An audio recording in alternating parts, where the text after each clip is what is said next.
민주당이 당론으로 발의한 검수완박 심사를 위한 법사위 소위가 국회에서 이틀째 강행 중입니다. 인수위는 입법 쿠데타라고 했습니다. 사표를 철회한 김호수 검찰총장은 검찰 수사권 박탈은 오랜 기간 축적된 국가 수사력을 사장시키는 것이라고 비판했습니다. 정부 평검사들은 19년 만에 회의를 소집해 대응책 논의에 나섰습니다. 박진 장관 후보자 아들이 해외 도박 사이트 운영사 임원이라는 의혹이 제기된 가운데 박 씨가 해당 법인에서 자금 세탁 모니터를 담당했다고 직접 언급했던 사실이 추가로 드러났습니다. 일상회복 첫날 자정 넘어 택시 대란이 벌어졌습니다. 국내에선 세변이 X2와 XM이 확인됐습니다. 발달장애인 부모 500여 명이 삭발식을 했습니다. 장애인 교육 강화와 24시간 지원체계 구축을 요구했습니다.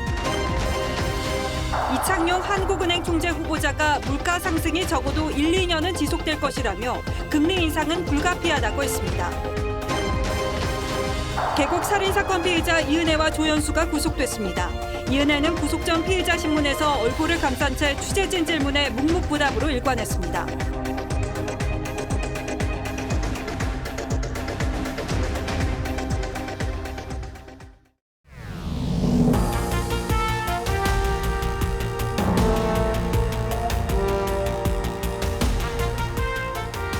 시청자 여러분 안녕하십니까? 뉴스9의 신동욱입니다. 민주당이 4월 7일 공언한 검수완박 법안 심사를 위한 법사위 소위가 국회에서 이틀째 열리고 있습니다. 민주당이 법안 통과 속도전에 들어가면서 그야말로 밤낮이 없는 겁니다. 그 논의가 어디까지 진행됐는지 먼저 이 시각 국회 상황부터 확인해 보겠습니다. 자, 최주원 기자. 네, 국회에 나와 있습니다. 시간이 상당히 늦었는데 지금도 법사위 회의가 진행 중입니까? 네, 그렇습니다. 국회 법사위 법안심사 소위는 잠시 정회됐다가 25분 전쯤부터 속개가 됐습니다. 검수완박 법안심사를 위한 법사위 소위는 어제 저녁 민주당이 법안을 발의한 지 사흘 만에 단독으로 소집했습니다. 오늘 소위는 비공개가 관리라는 민주당 주장에 따라 취재진의 접근과 또 국민 알 권리가 제한된 상태로 열리고 있습니다. 지금은 검찰정법에 대한 조문 심사가 이뤄지고 있는 상황인데요. 검찰의 6대 중범죄 수사 권한을 박탈하고 수사 권한 규정 등을 삭제해서 검찰의 기소만 하는 기관으로 바꾸는 내용입니다. 국민의힘은 법안 조문들에 대해서 위헌 소지와 부작용을 꼼꼼히 지적하고 있는 것으로 전해지는데 소위위원 8명 가운데 민주당이 5명이라서 법사위 마음만 먹으면 언제든지 법사위 전체 회의로 넘길 수도 있는 상황입니다. 그렇군요. 김호수 검찰총장의 법사위 출석 여부도 논란이었는데 결국 직접 나왔다면서요? 네, 그렇습니다. 김호수 검찰총장은 검수완박 법안에 대해서 12분가량 반대 의견을 성토했습니다. 김 총장은 지난해 시행됐던 검찰개혁 수사권 분리 법안에 대해서 국민들이 심각한 불편을 겪고 있다면서 여기에 검찰의 보안 수사 기능마저 사라지게 된다면 피해는 힘없는 국민들이 보게 될 것이라며 위헌의 소지도 크다고 강변했습니다.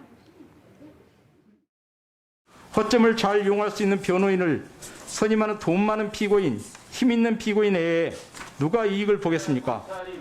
6대 범죄 수사권 박탈에 대해서도 대안이나 대책도 마련되지 않았다며 국가 수사력이 사장될 것이라고 했습니다.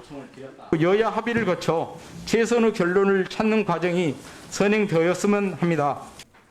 인수위원회도 입법 쿠데타는 비판을 피하기 어려울 것이라며 거대 의석을 이용한 강행 처리 시도는 민주주의에 대한 중대한 위협이라고 지적했습니다. 국회에서 TV조선 최주원입니다. 예, 최주원 기자였습니다. 오늘 종일 공방이 치열했던 이 법사위의 법안 소위는 민주당이 검수완박 법안 심사를 위해서 어젯밤부터 새벽까지 밀어붙였던 회의의 연장선입니다.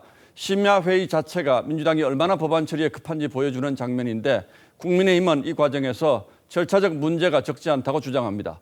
현장에 있던 법원 행정처 차장도 이런 입법은 본 적이 없다면서 혀를 내둘렀습니다. 어떤 쟁점이 있었는지 김보건 기자가 자세히 취재했습니다. 상임위 전체 회의를 거치지 않은 안건을 소위에 회부하는 직회부는 비슷한 법안이 이미 논의 중이거나 법사위 전체 회의에서 대체 토론을 거쳐야 하지만 검수완박 법안들은 이런 과정이 모두 생략됐다는 게 국민의힘 주장입니다. 법사위원장님이 직회부 절차를 거치셔서 직회부가 됐다. 그래서 말씀하셨던 하자는 치유됐고 이제 뭐 법사위원장이 민주당이라고 해서 이렇게 일방적으로 하는 게 어디 있습니까, 이게? 김명수 대법원의 입장을 대변하는 법원 행정처 차장도 신중한 검토가 필요하다는 주장에 힘을 실어줬습니다. 심도 있는 논의를 거쳐가지고 이 법안을 진행하는 것이 전 맞다고 생각을 합니다. 유상범 의원님의 견해가 전적으로 옳다고 생각이 듭니다. 민주당은 국회가 우스워 보이냐고 따져 물었지만 김 차장은 굽히지 않았습니다. 국회에서 논의하는 게 차장님 보시길 때는 되게 무모하고 우스워 보이는 건 아니시죠? 아닙니다. 예, 그러니까. 검사의 권한을 거의 경찰로 지금 대처를 하고 있어서 이런 입법례는 저는 못 본 것 같습니다. 법원 행정처는 38쪽짜리 의견서를 통해 공판을 통한 정의의 실현에 부정적으로 작용할 것이라며 법안의 문제점을 조목조목 지적했습니다. TV조선 김보건입니다. 이런 가운데 민주당은 국회의원 가운데 최고령인 김진표 의원을 법사위에 투입해 야당의 반대를 무력화하는 이중장치까지 마련하며 배수진을 쳤습니다. 최장 90일의 수기 기간을 위한 안건조정위원회를 야당이 소집할 경우에 연장자가 임시 사회권을 주게 되는데 나이가 많은 야당 의원으로부터 이 권한을 빼앗아 오기 위해서 21대 국회 최고령인 김진표 의원을 투입한 겁니다. 그동안 쟁점 법안 처리에 멍석을 깔아준 박병석 의장의 행보도 관심이죠. 계속해서 장용욱 기자가 보도하겠습니다. 박병석 국회의장은 여야 원내대표와 법사위 간사를 불러 1시간 반가량 양측의 의견을 들었습니다. 하지만 별다른 중재안은 내놓지 않았습니다. 교환을 해서 그 부분들이 해소될 수 있는지 여부를 다시 한번 검토를 해줄 것을 요청을 하셔서 민주당은 회의실 배경도 권력기관 개혁으로 바꾸고 속전속결 가속 페달을 밟고 있습니다. 이제 검찰 기능의 정상화는 돌이킬 수 없는 길로 접어들었습니다. 민주당은 어제 문재인 대통령이 김호수 검찰총장에게 수사 공정성을 의심하는 것도 엄연한 현실이라고 한 것도 검수완박에 힘을 싣는 것이라고 해석하고 있습니다. 김대중 대통령의 어록을 들려주고 싶습니다. 방관은 최대의 수치, 비굴은 최대의 죄악입니다. 민주당은 복당을 신청한 양양자 의원을 무소속으로 법사위에 배치한 데 이어 김진표 의원으로 안건 조정이 이중 무력화 장치도 완성했습니다. 최장 90일 수기 기간을 갖는 안건 조정위가 가동되면 75세로 연장자인 김 의원이 임시위원장으로 사회권을 갖습니다. 여기에 무소속 양양자 의원까지 여당과 보조를 맞추면 4대2로 안건 조정위를 끝낼 수 있는 겁니다. 국민의힘은 한기호 의원을 법사위에 투입했지만 김 의원보다 5살 어리고 당내 최연장자인 홍문표 의원도 김 의원보다 생일이 5달 느려 막을 방법이 없습니다. TV조선 장용욱입니다. 예, 어제 열린 긴급 고검장 회의에 이어서 오늘은 전국의 평검사들이 회의를 열고 민주당의 검수완박 추진에 대한 대응 방안을 논의하고 있습니다. 전국 평검사 회의가 열리고 있는 서울중앙지검으로 가보겠습니다. 자, 장윤정 기자. 네, 서울중앙지검에 나와 있습니다. 19년 만에 열리는 전국 평검사 회의라는데 그만큼 상황을 심각하게 보고 있다는 뜻이겠죠. 지금도 진행 중입니까? 네, 업무가 끝난 저녁 7시부터 시작된 전국 평검사 회의는 2시간째 이어지고 있습니다. 이곳 2층 강당에는 전국 각 지청에서 온 초임 검사 등 평검사 207명이 모여 검수완박 사태에 대해 논의하고 있습니다. 이렇게 전국 단위 평검사들이 한자리에 모인 건 2003년 이후 19년 만입니다. 주요 안건은 검수완박 법안의 문제점과 대응 방안인데 난상 토론 형식으로 진행돼 새벽 2, 3시쯤 돼야 끝날 것으로 보입니다. 김호수 검찰총장이 사의를 표명할 때만 해도 평검사들 사이에 격앙된 분위기가 적지 않았는데 오늘 회의에서도 강경한 목소리가 이어질 거란 관측이 나옵니다. 평검사들은 논의 결과를 내일 오전 발표할 예정입니다. 오늘 평검사 회의에 이어 내일 오후 7시에는 전국 부장검사들이 이곳에 모여 검수완박 사태 관련 대책회의를 열 예정입니다. 일선청 선임부장 등 50여 명이 참석할 것으로 알려졌습니다. 금요일에는 대검찰청이 판사와 변호사, 교수 등 각계 전문가를 불러 공청회를 열고 검수완박 입법 추진 관련 여론을 들을 계획입니다. 서울중앙지검에서 TV조선 장윤정입니다. 그런데 새로운 변수가 생겼습니다. 문재인 대통령과의 면담 이후에 김호수 검찰총장이 경찰에 대한 수사 지휘권은 되살리고 검찰의 수사권은 없애는 안을 논의할 수 있다며 한 발 물러서자 검찰 내부가 동요하고 있습니다. 특히 긴급회의까지 열고도 지켜보자는 결론만 낸 전국 고검장들을 향한 비판도 상당한 것으로 알려졌는데 검찰 내부의 반발 움직임은 권영석 기자가 취재했습니다. 문재인 대통령과 면담 직후 김호수 검찰총장은 사의를 접었습니다. 그대로 받아들이시는 입장이십니까? 공직자는 하여튼 임명권자의 의사를 존중하는 것이 필요하다고 생각합니다. 대신 국회를 설득해 검수완박을 저지하겠다고 밝혔습니다. 검찰 수사의 공정성, 중립성 확보를 위한 특별법 같은 것을 국회에서 개정하는 방법도 있을 것 같고. 사표까지 던진 배수진에서 한 발 물러선 건데 대안으로 검찰의 경찰 수사 지휘권을 되살리고 검찰 수사권은 없애는 방안을 거론했습니다.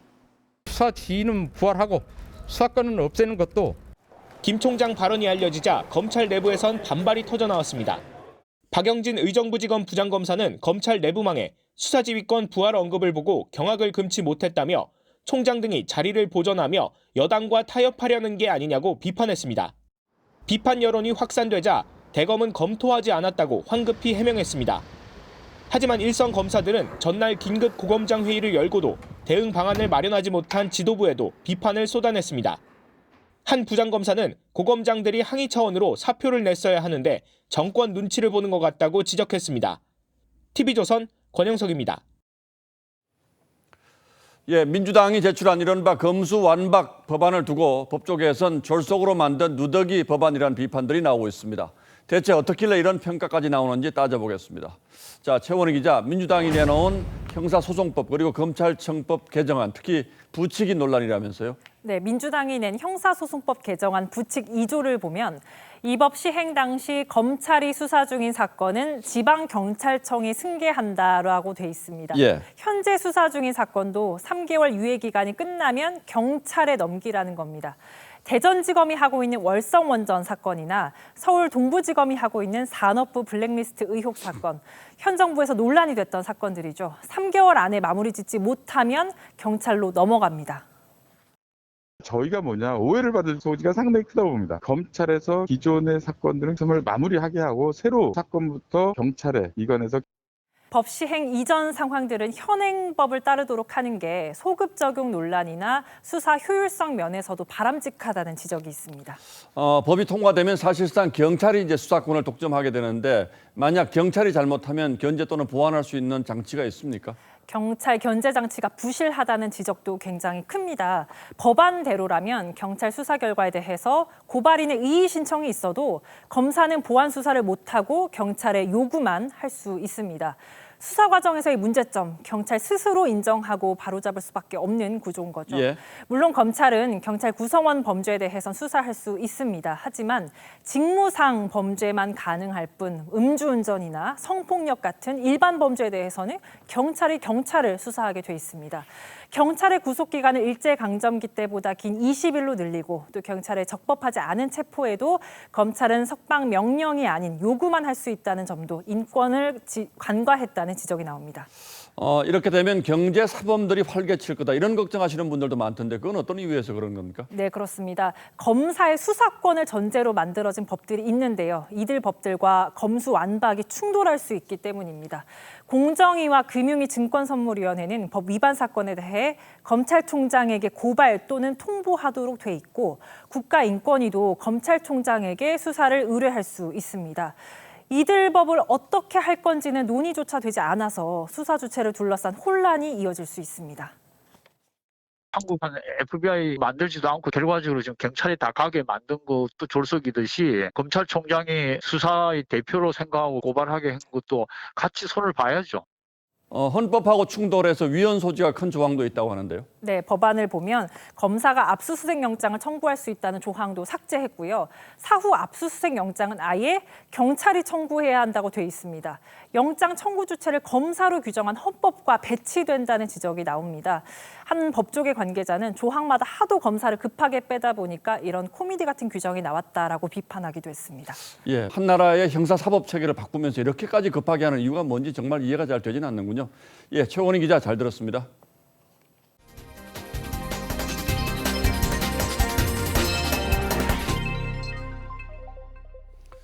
박 전 외교부 장관 후보자의 장남이 해외 도박 사이트 운영업체의 임원이라는 의혹이 제기됐습니다. 그러자 박 후보자는 해당 업체가 도박업체가 아니고 아들은 최근 회사를 그만두었다고 해명했습니다. 그런데 저희 취재 결과 박 후보자의 장남은 이 업체가 조세 피난처에 세운 또 다른 회사에서 자금 세탁 모니터 담당자로 일한다고 스스로 SNS에 올려놓은 것으로 확인됐습니다. 김도형 기자의 단독 보도입니다. 박진 후보자 장남 박모 씨가 비즈니스 전문 SNS에 올린 경력입니다. OK 컨설팅에서 자금 세탁 모니터 업무를 맡는 MLRO라고 스스로 소개하고 있습니다. 법인 등록 서류에 따르면 OK 컨설팅은 조세 회피처로 유명한 네덜란드령 퀴라소에 등록된 자본금 600만 원 회사로 박 씨가 2018년 말부터 최근까지 임원으로 근무한 엔서스사의 또 다른 직원이 설립자입니다. 박 후보자는 지난 13일 국회에 제출한 인사청문 요청서에서 아들이 2018년 12월부터 엔서스에 근무하고 있다고 밝혔습니다. 캐나다에 주소지를 둔 엔서스는 온라인 게임을 개발 관리하는 곳으로 해외 도박 사이트 업체라는 의심을 받고 있습니다. 실소유주도 한국인으로 알려져 있습니다. 의혹이 일자 박 후보자는 아들이 회사를 그만뒀다고 했고 아들이 아마 소프트웨어 라이선스 업체에 근무하다가 최근에 회사를 그만둔 걸로 알고 있습니다. 외교부 청문준비 TF는 게임 소프트웨어, 플랫폼 개발 등을 수행할 뿐 도박 사이트 운영에 관여하는 불법 회사가 전혀 아니라고 밝혔습니다. 하지만 박 후보자 측은 아들 박 씨의 자금 세탁 보고 관련 업무에 대한 TV조선의 거듭된 질의에는 답하지 않았습니다. TV조선 김도영입니다. 이상민 행안부 장관 후보자를 둘러싼 의혹도 새롭게 불거졌습니다. 이 후보자가 서초구 소재 아파트에 살던 지난 2004년 부인은 강남구 도곡동의 한 오피스텔로 전입신고를 했는데 저희 기자가 가보니 이곳은 강남 8학군 입학을 위한 위장 전입이 많았던 곳이라고 합니다. 이 후보도 진학 목적으로 주소지를 옮겼다는 걸 인정하고 사과했는데 주민등록법 주무부처인 행안부 장관 후보자의 처신이어서 더더욱 부적절했다는 비판이 나오고 있습니다. 황병준 기자가 보도합니다. 서울 강남구 도곡동의 한 오피스텔. 주변에 숙명여중과 숙명여고, 중앙대 사대부고가 모여있는 강남 8학군에 위치해 있습니다. 주로 사무공간으로 활용되는 곳이지만 주거용으로 부적합해요. 왜냐하면 냉난방이 안 되고 자녀 학업을 위해 위장 전입을 하는 부모들이 많았던 곳이라고 합니다. 학번 때문에 이쪽으로 전입해 놓으려고 합니다. 청문 요청서에 따르면 이 후보자가 2004년 서울 서초구 우면동의 한 아파트에 살 때 배우자 정모 씨는 도곡동의 이 오피스텔로 주소를 옮겼습니다. 이 후보자 자녀가 각각 중학교와 초등학교에 다니던 때였습니다. 민주당에선 위장 전입이 의심된다며 주민등록법 주무부처인 행안부 장관 후보자가 법을 위반한 것이라고 지적했습니다. 이 후보자는 국민께 송구하다며 사과했습니다. 그러면서 해외에 있다 귀국한 자녀의 중학교 배정을 위해 도곡동으로 주소를 옮겼던 것이라며 전세기간 만료 후 이사 가려 했지만 장녀가 외국 학교를 다니기로 해 이사하지 못했다고 밝혔습니다. TV조선 황병준입니다. 지방선거가 이제 40여일 앞으로 다가오면서 여야 모두 공천 여론조사와 당원 투표에 돌입했습니다. 하지만 민주당에선 노영민 전 대통령 비서실장을 충북지사 후보로 공천하는 걸 두고 파열음이 계속되고 있고 국민의힘은 김재원 유영하 대구시장 예비후보가 단일화 무산의 책임 공방을 벌였습니다. 황정민 기자가 취재했습니다. 노영민 전 비서실장은 2년 전 청와대 참모들에게 다주택 처분 지시를 한 뒤 스스로도 한 채만 남기겠다고 했었습니다. 하지만 반포 아파트 대신 지역구인 충북 청주 아파트만 매각해 똘똘한 한 채 논란을 자초했습니다. 사실 뭐 똘똘하지도 않습니다. 아니 어쨌든 10평짜리입니다. 네. 청주 집은 아니, 모르고 현재 했지만 한 어쨌든 3년 그러니까. 정도가 비어있는 집이었습니다. 그런데 민주당 공천관리위원회가 의혹이 소명됐다며 노 전 실장을 충북지사에 단수 공천하자 박지연 비대위원장이 공개적으로 반대 입장을 밝혔습니다. 굉장히 다들 티나시더라고요. 이제 이 안에서는 어떠한 이해관계들이 좀 얽혀 있지 않을까 문제가 있다고 보고 있고. 하지만 오늘 비대위는 공석인 강원도지사 후보의 이광재 의원 출마 권유만 결정하고 노 전 실장의 공천은 뒤집지 않았습니다. 국민의힘에선 김재원, 유영아 예비후보가 대구시장 후보 단일화 결렬 책임 공방을 이어갔습니다. 김 예비후보는 경선 룰엔 관심 없고 일방적 사퇴를 요구받았다. 유 예비후보는 애초에 불합리하고 수용하기 어려운 내용이었다고 맞서고 있습니다. 민주당은 내일 전북을 시작으로 22일 충청과 23일 광주, 24일 제주에서, 국민의힘은 오늘 충청권을 시작으로 내일은 최대 격전지인 경기에서, 모레는 대구 등에서 경선 여론조사를 실시합니다. TV조선 황정민입니다. 지난 대선에서 이른바 소쿠리 투표로 논란을 빚고도 자리를 지켜오던 노정희 선관위원장이 어제 갑작스럽게 사퇴했습니다. 그러면서 이번 지방선거는 얼마 전 문재인 대통령과 윤석열 당선인이 합의해서 지명한 김필곤 상임위원 후보자가 직무를 대행할 가능성이 높습니다. 다만 후임 선관위원장 임명을 두고 김명수 대법원장이 어떤 태도를 보일지가 중요하다고 하는데 어떤 이유에서인지 홍현주 기자가 취재했습니다. 사전투표 부실관리 논란 44일 만에 사의를 표한 노정희 선관위원장의 후임 인선에 대해 선관위는 기존 절차대로 진행된다는 입장을 밝혔습니다. 6일 지방선거까지 시일이 촉박한 만큼 최근 지명된 김필곤 상임선관위원 후보자가 직무대행을 맡게 될 가능성이 큽니다. 김 후보자는 지난 15일 문 대통령과 윤 당선인이 협의해 지명한 판사 출신입니다. 선거 관리 업무 경험을 바탕으로 깨끗하고 공정한 선거 관리에 기여할 것으로 기대합니다. 후임 선관위원장은 9명의 위원 중 대법원장이 지명해 선관위원이 된 대법관이 맡는 게 관례인데 김명수 대법원장이 진보 성향 대법관을 선관위원으로 지명할 경우 공정성 논란이 재현될 가능성을 배제할 수 없습니다. 현재 대법관 13명 가운데 김 대법원장을 포함하면 8명이 진보 성향으로 우리법 인권법 연구회 출신 5명, 민변 1명 등입니다. 박근혜 전 대통령과 문 대통령이 지명한 대법관들은 임기가 1년여밖에 남지 않아 지명 가능성이 낮습니다. 노정희 위원장 시절 선관위는 민주당을 연상케 하는 내로남불 위선 등 현수막 문구는 불허하고 교통방송의 일합시다 캠페인은 허용하는 등 편향 논란이 끊이지 않았습니다. 국민의힘은 김명수 대법원장이 후임 지명으로 알박기에 나설지 지켜볼 것이라고 경고했습니다. TV조선 홍현주입니다. 거리두기 해제로 밤 12시 영업 제한이 사라졌던 어젯밤 번화가는 쏟아져 나온 젊은이로 시끌벅적했습니다. 집으로 돌아가는 길에는 택시 대란도 벌어졌는데요. 일상 회복 첫날 밤 모습 신경희 기자가 취재했습니다. 자정이 가까운 시각 서울 을지로 노가리 골목엔 주변 직장인들로 가득합니다. 2년 넘게 지속된 사회적 거리두기가 해제된 첫날 해방감을 즐기는 겁니다. 이렇게 좋은 날이 올지는 몰랐어요. 끝까지 일하고 와서 한잔하러 오니까 상당히 좋네요. 자영업자도 숨통이 트였습니다.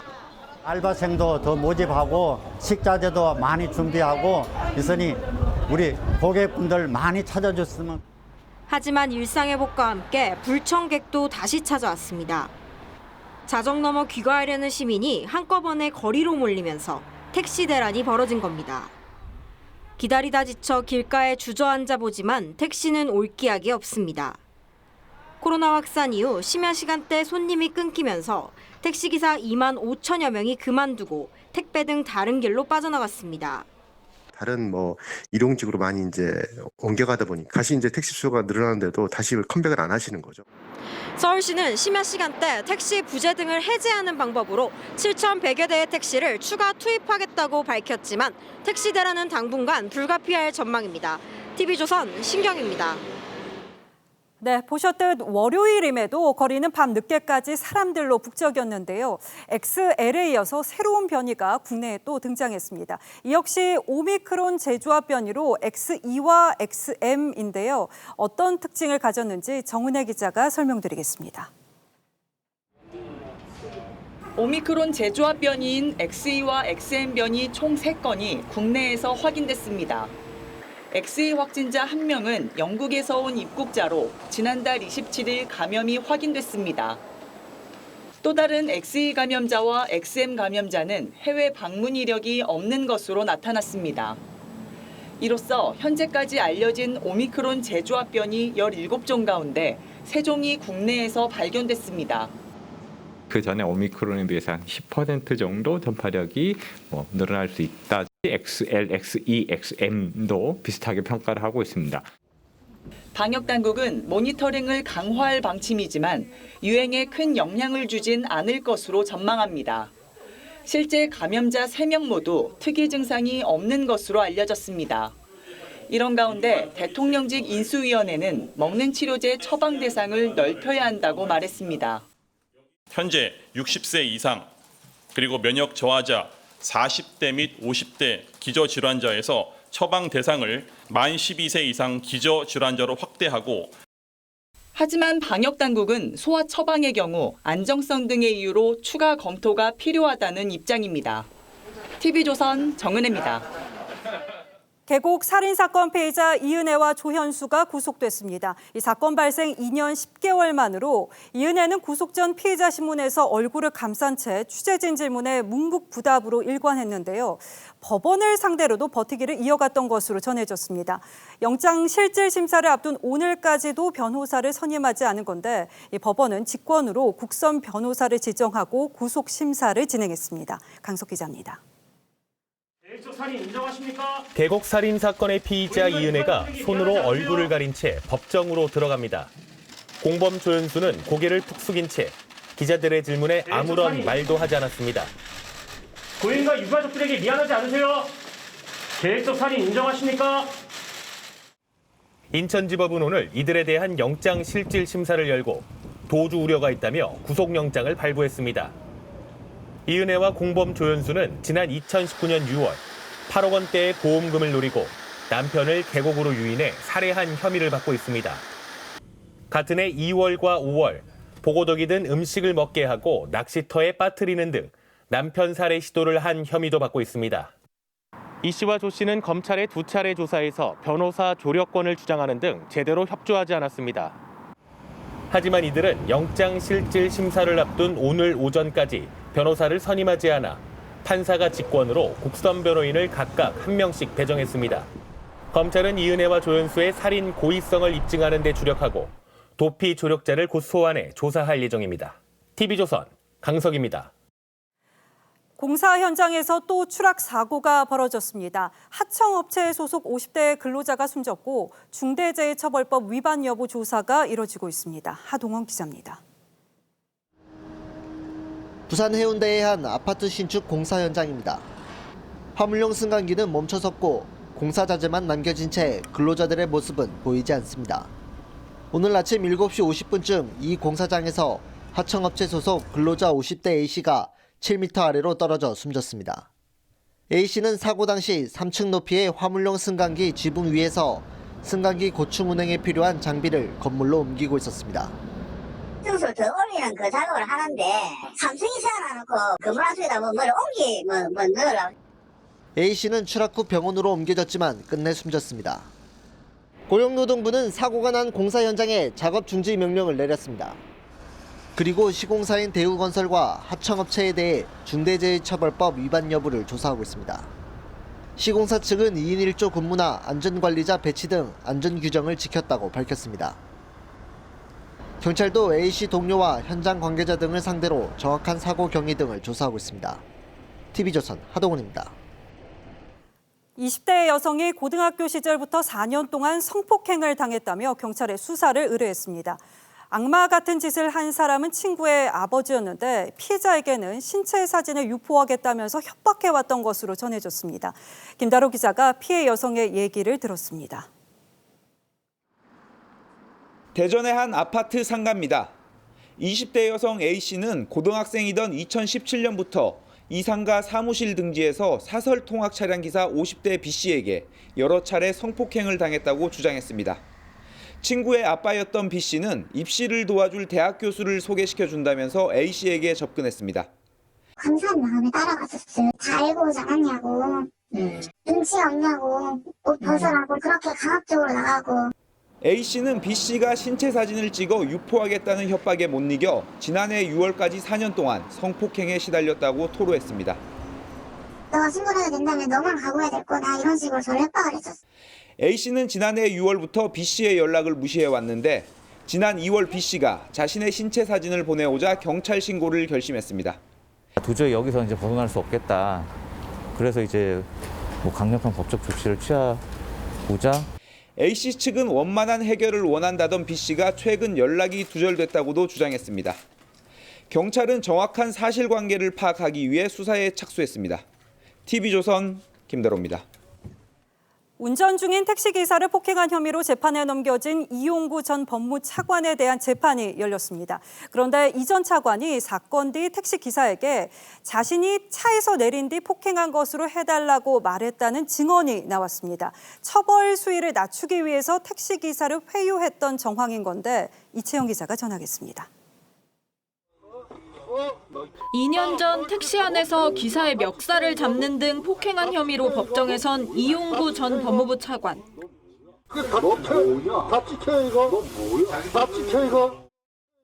피해 택시기사 A씨가 재판에 증인으로 나왔습니다. 검사는 A씨에게 이 전 차관이 운전석에서 내려 깨우는 과정에서 폭행당했다고 말해달라고 부탁했느냐고 물었고 A씨는 그렇다, 그런 부탁을 받은 적이 있다고 답했습니다. 특가법상 차량을 운행 중인 운전자 폭행은 5년 이하 징역이나 2천만 원 이하 벌금으로 처벌이 무겁습니다. 반면 운전자가 하차한 상태면 단순 폭행으로 이보다 처벌이 가벼워 거짓 진술을 요구한 겁니다. 이 전 차관은 A씨에게 폭행 영상을 지워달라고 한 증거인멸 교사 혐의도 받는데 A씨는 이 전 차관이 폭행 영상을 삭제해달라고 했지만 거절했고 나중에 경찰 조사 도중 스스로 지웠다고 증언했습니다. 이번 사건을 단순 폭행으로 내사 종결한 제2경사도 법정에 나왔는데 당시 폭행 영상을 확인한 CCTV 장면도 공개됐습니다. A씨는 제2경사가 못 본 걸로 하겠다, 잘못하면 내가 옷 벗을 수도 있다고 말했다고 증언했습니다. TV조선 이채연입니다. 보이스피싱 수법이 진화하고 있습니다. 재난지원금이나 백신 예약 등 사회 이슈를 악용해서 돈을 빼가는 건데요. 자영업자와 고령층을 대상으로 하고 있다고 하니까 주의가 필요해 보입니다. 김지아 기자입니다. 시중은행 이름으로 온 피싱 문자들입니다. 소상공인과 실직자를 대상으로 한 특별대출이라고 안내하며 1,000만 원에서 2억 원까지 100% 정부가 보증한다고 적혀 있습니다. 안내된 번호로 직접 전화를 걸어봤습니다. 지금 누르신 번호는 서비스 이용이 정지되어 있습니다. 임시 번호로 사용돼 이미 없는 번호라고 나옵니다. 보이스피싱 일당은 코로나 대출과 재난지원금, 백신 접종, 여론조사 등의 문자를 보내 임시 전화번호나 링크로 개인정보 입력을 유도한 다음 대출 심사를 위한 선납금을 요구하거나 원격 조정 앱 설치로 돈을 빼내는 등 이른바 메신저 피싱으로 진화했습니다. 지난해 보이스피싱 전체 피해 금액은 전년보다 좀 줄었지만 메신저 피싱 피해액은 991억 원으로 전년 대비 2.7배 가까이 급증했습니다. 피해자 10명 가운데 4명은 60대 이상으로 스마트폰에 익숙하지 않은 고령층에 집중됐습니다. 금융당국은 출처가 의심스러운 전화번호나 온라인 주소는 절대 손대지 말고 개인정보라든가 금융 관련 정보를 모두 편취하게 되면서 추가적인 자금 편취라든가 불법 대출 혹은 대포통장 개설 이런 걸 할 수 있기 때문에 이미 송금한 경우 경찰청, 금감원 등에 바로 전화해 계좌 지급 정지 조치를 취하라고 당부했습니다. TV조선 김자입니다. 발달장애인 보호자 500여 명이 삭발식을 했습니다. 이들은 최근 10년 사이에 자폐나 정신장애를 앓는 발달장애 환자가 크게 늘었다면서 국가 지원 확대를 호소했습니다. 노도일 기자가 전하겠습니다. 아들이 5살 지적장애 1급인 김현정 씨. 길을 걷던 아이가 갑자기 차도로 뛰어드는 등 돌발 상황이 다반사여서 잠시도 눈을 뗄 수가 없습니다. 먹으려고 하는 사이에 아이가 옥상에 올라가서 떨어져서 돌발 행동이 잦다 보니 특수학교 방과후 수업에서도 쫓겨날 정도. 얌전한 아이들, 보려고 하지 우리 선호같이 중증 아이는 안 보려고 하고.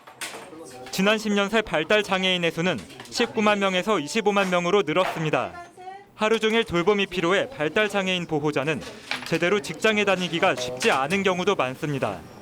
내가 없는 세상에 내 자녀가 살아갈 수 있는 한 인간으로 살아갈 수 있는 그런 세상을 꿈꾸면서 장애인의 날을 앞두고 발달 장애인 보호자 500여 명이 정부의 지원 확대를 요구하며 집단으로 삭발했습니다. 장애인 부모들은 예산을 늘리고 장애인 교육 강화와 24시간 지원 체계를 구축해달라고 요구했습니다. 네, 제가 살아있는 한은 제가 끝까지 지켜주겠지만 제가 없는 세상에 우리 아이를 지난달 경기도에선 돌봄에 지친 발달 장애인 부모가 자녀를 살해하는 등 관련 비극도 끊이지 않습니다. TV조선 노도일입니다. 예, 다음 뉴스입니다. 윤석열 대통령이 취임하고 집무실이 용산으로 가고 나면 정상회담 같은 외교 행사는 어디서 하게 될 것인지도 관심거리입니다. 첫 번째로 다음 달 바이든 미국 대통령이 방한하면 어디서 정상회담을 할지 인수위가 고심하고 있습니다. 일단 공사가 늦어져서 국방부 청사에서는 어렵다고 하는데 그렇다면 어디가 후보지로 떠오르고 있는지 구민성 기자가 단독으로 취재했습니다. 윤 당선인 측은 한미 정상회담 장소로 국방 컨벤션 센터와 전쟁기념관, 국립중앙박물관, 한남동 하얏트 호텔과 외교장관 공간 등 5곳을 최종 후보지로 압축한 것으로 확인됐습니다. 모두 대통령 집무실이 들어설 용산 국방부 청사에서 반경 3km 이내에 있습니다. 인수위 핵심 관계자는 5곳 모두 후보지가 될 수 있다며 이번 주말쯤 미국 측에서 정상회담 선발대가 오면 협의를 거쳐 최종 결정할 것이라고 전했습니다. 과거 한미 정상회담은 모두 청와대에서 개최됐는데 Melania and I had a wonderful time having tea with you and First Lady Kim. Thank you. At the beautiful Blue House. 이 관계자는 용산 집무실 건물은 공사 중이라 회담 장소로 사용하기 어렵다면서 청와대나 그 인근은 아예 고려되지 않고 있다고 했습니다. 하얏트 호텔은 바이든 미 대통령이 숙소로 정할 경우 회담 장소가 될 수 있지만 외교가 안팎 개선, 외빈 숙소에서 정상회담을 하는 건 외교 관례에 맞지 않다는 지적도 나옵니다.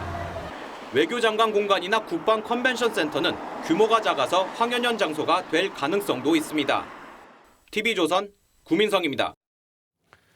이창용 한국은행 총재 후보자가 급등하는 물가를 잡기 위해서 인기가 없더라도 금리를 더 올리겠다는 뜻을 밝혔습니다. 이 후보자는 다만 한국 경제가 장기 저성장에 빠질 우려가 커졌다고도 밝혀 금리 인상 속도는 조절할 뜻을 내비쳤습니다. 김연아 기자가 취재했습니다. 한국은행이 지난 14일 기준금리를 1.5%로 올린 뒤에도 추가 인상 가능성을 밝힌 이창용 한은 총재 후보자. 오늘 국회 인사청문회에서 물가 상승이 적어도 1, 2년 더 이어질 거란 우려와 함께 인기가 없더라도 기준금리를 더 올릴 수 있다는 매파의 소신을 강조했습니다. 인기는 좀 없더라도 선제적으로 금리 시그널을 줘서 물가를 좀 기대 심리를 안정시키는 그런 방향으로. 글로벌 인플레 속의 사회적 거리두기 종료로 국내 소비가 늘어나는 등 물가 급등의 에너지가 갈수록 커지자 시장의 기대 심리 억제에 나선 것으로 보입니다. 시그널을 미리 주지 않으면 기대 인플레이션이 올라가서 더 문제가 될 수 있습니다. 또 이 후보자는 우리나라 경제가 양극화와 고령화 속에 장기 저성장에 빠질 우려가 커졌다고도 지적했습니다. 이에 따라 미국 빅스텝과 같은 급속도의 금리 인상은 당분간 없을 거란 분석입니다. 이 후보자는 강남 지역 집값 안정화를 정책 목표로 삼아 부작용이 컸다는 분석도 내놨습니다. 세제를 통해서 특정 지역의 부동산을 잡을 수 있다고 생각했던 전제가 오늘 청문 보고서가 여야에 큰 이견 없이 채택되면서 이 후보자는 곧 공식 임기를 시작합니다. TV조선 김예나입니다. 한국전력이 전기를 외상으로 사서 공급할 수 있도록 규칙을 바꿨습니다. 거래 대금을 못 내면 전력이 끊길 수 있어서 마련한 궁여지책인데 전기료를 제때 올리지 못해서 한전의 적자가 눈덩이처럼 불어나면서 벌어진 일입니다. 장혁수 기자가 보도합니다. 적자에 허덕이는 한국전력의 자구책은 전력거래대금 납부 유예였습니다. 한전은 발전사에서 전기를 사와 소매로 판매하는데 대금 납부를 한 차례 미룰 수 있도록 규정을 바꾼 겁니다. 전력 구입 대금은 한 달에 4번씩 발전차 회사에 내야 하는데 규칙이 바뀌면 1차분 미납분을 2차분 납부 때 한꺼번에 낼 수 있습니다. 한전의 거래 대금은 지난해 약 55조 원으로 한 번에 8천억 원씩 납부해왔습니다. 한전은 전력 수급 차질을 막기 위한 조치라고 설명했습니다. 사실상 외상 거래를 허용한 건데 부실해진 한전의 재무 사정을 여실히 보여준다는 지적입니다. 하지만 한전의 적자 해소 방안은 마땅치 않습니다. 올 1분기 영업 손실만 6조 원에 달할 것으로 예상되지만 연료비 가격 상승에도 정부 방침에 따라 전기요금을 올리지 못하고 있기 때문입니다. 올해 자금 조달을 위해 발행한 신규 회사채 규모도 11조 9,400억 원으로 이미 지난해 발행분을 넘어섰습니다. 전기료 수입은 변변치 않은데 빚만 늘어나는 겁니다. 에너지 가격이라는 것을 시장 가격화 시켜가지고 원가가 오르면 그 연동을 시켜줘야 되게 하자는데 정부는 좀 물가에 대한 영향도 있고 하니까. 전기를 외상으로 사야 하는 국여지책에도 한전은 적자 늪을 빠져나오기 힘들 것으로 보입니다. TV조선 장혁수입니다. 러시아가 우크라이나 전쟁을 일으킨 명분이 칠러 반군이 장악한 동부 돈바스를 해방시키겠다는 거였죠. 하지만 수도 키이우를 점령하지 못하면서 전선이 다시 돈바스에 집중됐습니다. 사생결단의 전투가 예고됐습니다. 이유진 기자입니다. 어둠 속에서 조명탄을 터뜨리며 쉴 새 없이 포격합니다. 러시아군이 동부 돈바스 480km 전선을 따라 일제히 지상 공격을 감행했습니다. 친러 반군이 장악한 도네츠크, 루한스크 인근의 소도시들을 겨냥했습니다. 시가전도 벌어졌습니다. In eastern Ukraine, it appears Russian forces have gained control of the town of Kreminna in the Luhansk region. 돈바스 총 공격을 예고했던 러시아군은 76개 전술부대 5만 명 이상의 병력을 투입한 걸로 알려졌습니다. 3만 명 규모의 우크라이나군은 필사적입니다. Скільки б туди не зганяли російських військових, ми будемо боротись, ми будемо захищатись. 장갑차와 곡사포, 헬기 등 서방이 지원한 새 무기들은 속속 도착하고 있습니다. 미국은 러시아를 테러 지원국으로 지정하는 방안을 검토 중입니다. 푸틴은 여전히 자화자찬하고 있지만 Можно уже уверенно сказать, что такая политика в отношении России провалилась. 나비울리나 중앙은행 총재는 서방의 제재가 금융시장에 이어 실물 경제에 광범위한 불황을 불러올 거라고 경고했습니다. TV조선 이유진입니다.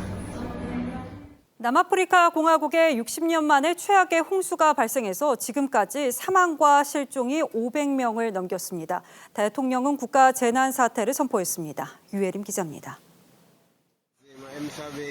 가구와 자동차가 둥둥 뜨고 집안은 온통 흙탕물 천지입니다. 사람이 탄 차가 눈앞에서 떠내려가도 손을 쓸 수가 없습니다. 남아공 동남부 콰줄 루나탈주에서 이틀간의 집중호우로 지금까지 443명이 숨지고 60명 이상 실종됐습니다. A massive number of people just die in one day, including babies, including our aunts, and it's just unbelievable. 홍수와 산사태로 주택 6천여 채가 사라졌습니다. 이재민은 4만 명에 이릅니다. 상수도 시설의 80%가 고장나면서 일주일째 마실 물조차 구하기 힘듭니다. My wife is pregnant, so now we're hungry. We don't have anything to eat. 아프리카 최대 항구이자 남아공 경제의 생명줄인 더바낭은 선적이 중단됐습니다. 대통령은 수천 명의 생명이 위험에 처했다며 국가 재난 사태를 선포했습니다. Declaration of a national state of disaster. We will focus on the immediate humanitarian relief. 남아공 정부는 군병력 10,000명을 투입해 구호 작업을 벌이고 있습니다. TV조선 유혜림입니다. 우리가 예술 작품 전시장을 찾는 이유에는 평범한 일상에서 벗어나고픈 마음, 또 조금 다른 눈으로 세상을 바라보고픈 마음이 숨어 있지 않나 싶은데요. 우리의 일상을 특별하게 느끼도록 하는 현대 미술 작가들의 작품을 박소연 기자가 소개합니다. 평범해 보이는 책상과 의자. 가까이 다가서자 책상 높이가 사람의 키를 가뿐히 뛰어넘습니다. 사물의 크기를 비정상적으로 변형해 완전히 다른 의미를 불어넣는 미국 현대미술 작가 로버트 테리엔의 작품입니다.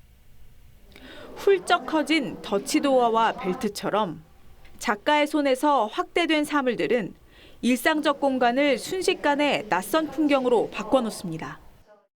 His interest is how you experience it. It's not so much the wonder of how he made it, but the wonder of how it makes you feel.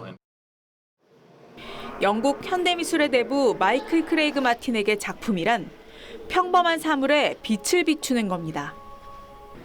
그는 헤드폰이나 테이크아웃 컵처럼 우리 주변에 널린 오브제를 소재로 삼습니다. 일상적 사물이 예술이 되는 순간 그 간극에서 관람객의 상상력이 피어오른다고 믿습니다. I'm not just interested in the objects, but I'm interested in the possibility of their representation. The miracle of our understanding images is that we see an object which is not there. 작가들의 작품이 반복되는 일상을 새롭고 낯설게 느껴지게 합니다. TV조선 박소영입니다.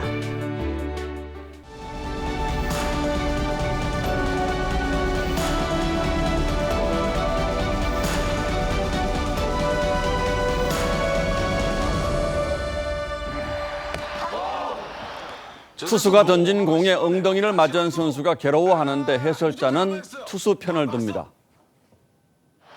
저거 완전히 헐리우드 액션.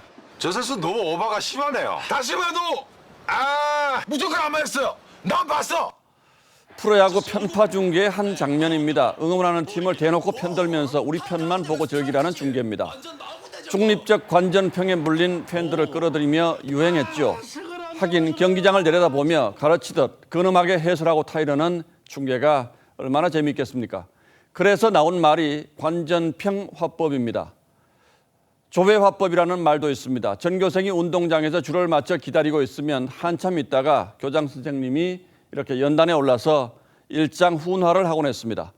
처음부터 끝까지 좋은 말씀이긴 해도 다들 흘려듣기 일쑤였죠. 여름엔 듣다 지쳐 쓰러지는 아이들도 있었습니다. 이른바 검수완박으로 온 나라가 떠들썩한데 문재인 대통령은 지금은 국회 시간이라며 침묵했습니다. 김호수 검찰총장의 면담 요청도 거절했다가 김 총장이 사표까지 내며 배수진을 치자 마지 못한 듯 만났습니다. 김 총장은 며칠 전 법률안 공포와 거부권은 대통령의 권한이라며 적절히 판단하실 것이라고 했습니다. 거부권 행사를 건의하겠다는 뜻으로 받아들여졌죠.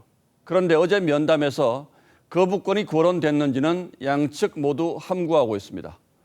청와대가 밝힌 대화 내용에도 검수완박에 대한 대통령의 입장은 없습니다. 대신 개혁은 검경의 입장을 떠나 국민을 위한 것이어야 하고 국회 입법도 그러하다며 두루뭉술 양비론을 말했습니다. 민주당에 관해서는 그 한마디뿐이었고 대신 검찰 비판은 두드러졌습니다.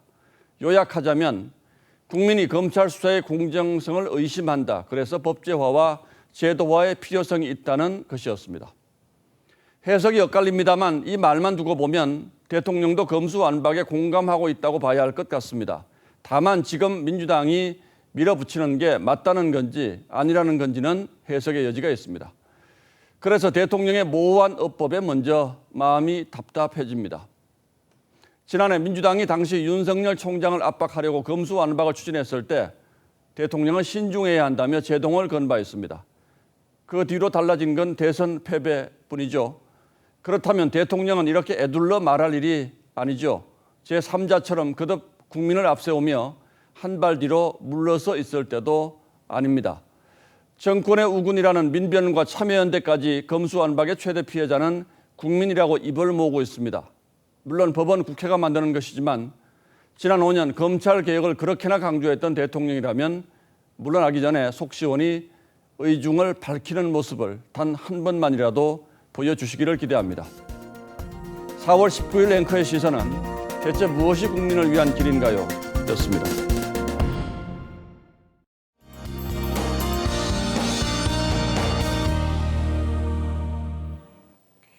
요즘 매일같이 불조심을 당부드리고 있습니다. 그만큼 화재 위험성이 매우 큰데요. 건조한 날씨 속에 동해안 지역은 바람까지 강하게 불겠습니다. 작은 불씨도 큰 화재 사고로 번지기 쉽기 때문에 조심하셔야겠습니다. 반면 서쪽 지역은 대기가 정체되겠습니다. 따라서 수도권 지역은 오늘 쌓인 먼지가 내일까지 남아있겠고요. 서해안 쪽으로는 짙은 안개가 끼겠습니다. 이쪽에서는 출근 시간에 천천히 안전하게 운전하셔야겠고요. 안개는 낮이 되면서 거치겠습니다. 한낮에는 더울 만큼 기온이 오르겠지만 일교차가 크겠습니다. 서울의 아침 기온은 9도, 낮 기온은 22도를 보이겠고요. 대구는 10도에서 출발해 26도까지 오르겠습니다. 금요일 오전에는 수도권과 영서 지역에 비가 조금 오겠습니다. 날씨였습니다. 예, 4월 19일 화요일 뉴스9는 여기서 모두 마치겠습니다. 시청해주신 여러분 고맙습니다.